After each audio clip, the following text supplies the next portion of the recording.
Boxing, like any other sport, has prospects. Hundreds of guys start their career with high hopes, but for some, the ceiling is projected to be higher than others. And sometimes those predictions are right.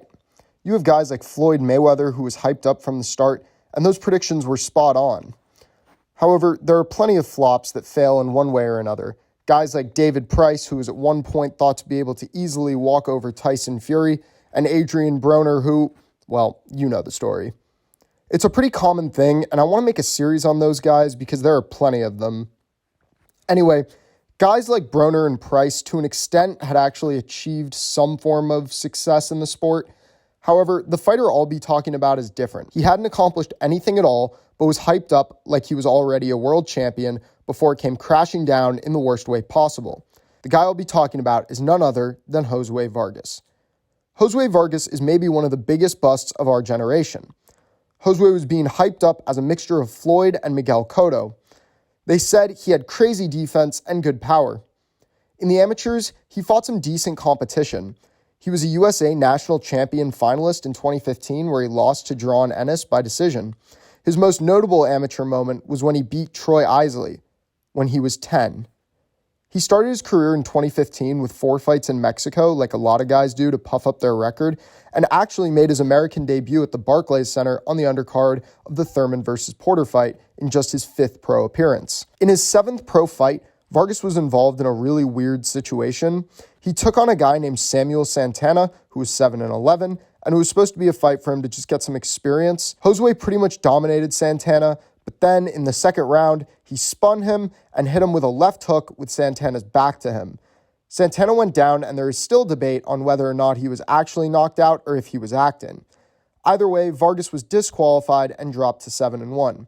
Those things happen from time to time, and it really just is what it is. In 2018, Vargas got signed to Top Rank when he was 11-1, and that's really where the hype became big. Top Rank is a great promotional company, and they did a great job with Vargas. The issue was that he never really stepped up in competition. They weren't taking the Keyshawn Davis approach, where you just throw him in with contenders from the get-go.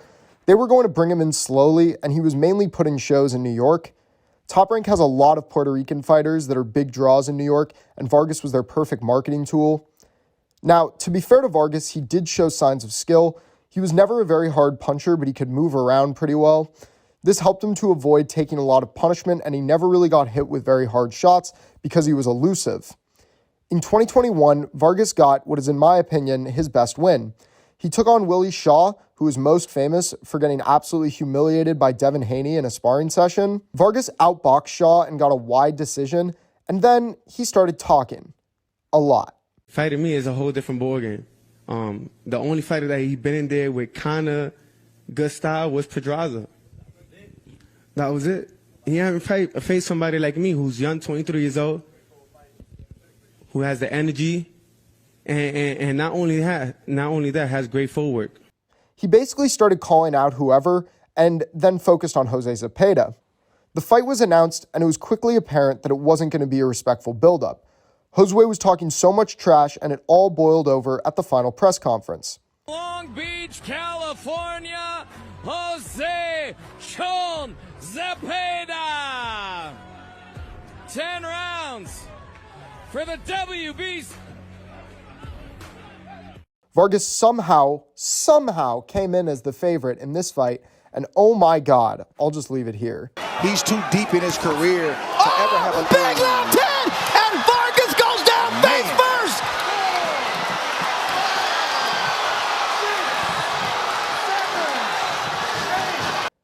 Yeah, so that was really bad, and Zepeda pretty much said what everyone who knew anything about boxing was saying after the fight. And I told him in the press conference, there's levels to this, and he was the one that wanted to fight me. I just accepted the fight, and it showed today that boxing is not a game, and there's levels to this. Now, we've seen plenty of guys lose badly and then come back and do great things. He was definitely getting clowned, but it was a chance for him to humble himself and come back. After that, Vargas was scheduled to fight Dakota Linger. Linger is a super fun guy to watch. If you ever want to see a really cool undercard fight, search up Dakota Linger versus Matthew Gonzalez. I'll put that link in the description. It was very fun, And to be honest, Linger got kind of screwed over in that fight, and he had faced good competition. This was a bout that really could have put Vargas back on track. Linger wasn't a world beater, but was still a tough fighter. The fight started, and man, oh man, was it bad. Vargas won the first round just by moving around, but in the second, Linger caught him and dropped him. The knockdown was incorrectly ruled as a slip, which actually really hurt Vargas because he couldn't recover. From there, Dakota mauled Josue Vargas and put him through the ropes, which was ruled a knockdown. Then, from there, well... Sanchez, his father is coming up on the apron, but he is hurt bad. He is going to take a big shot here that they're going to regret, Chris. I just don't understand it. The doctors are now up on the apron trying to stop the fight, and the referee's not even paying attention as they are over in the corner trying to save him. That is insane. It's pretty obvious that Josue Vargas' major flaw is that he can't take a punch, and unlike Amir Khan, who has that same problem, he doesn't really have a skill that can overcome that flaw.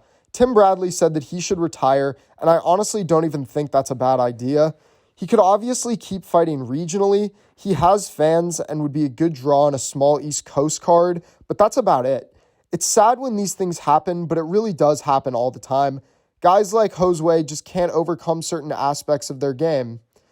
Anyway, guys, thanks for watching. If you guys could like this and subscribe, I'd really appreciate it. I'm just getting started with this channel, so if you could leave a comment about saying I did right and something I could improve upon, please do. I'm trying to get this channel as big as I can, but I have a lot of work to do, so any feedback helps. I'll see you guys next time on Zeke's Box Talk.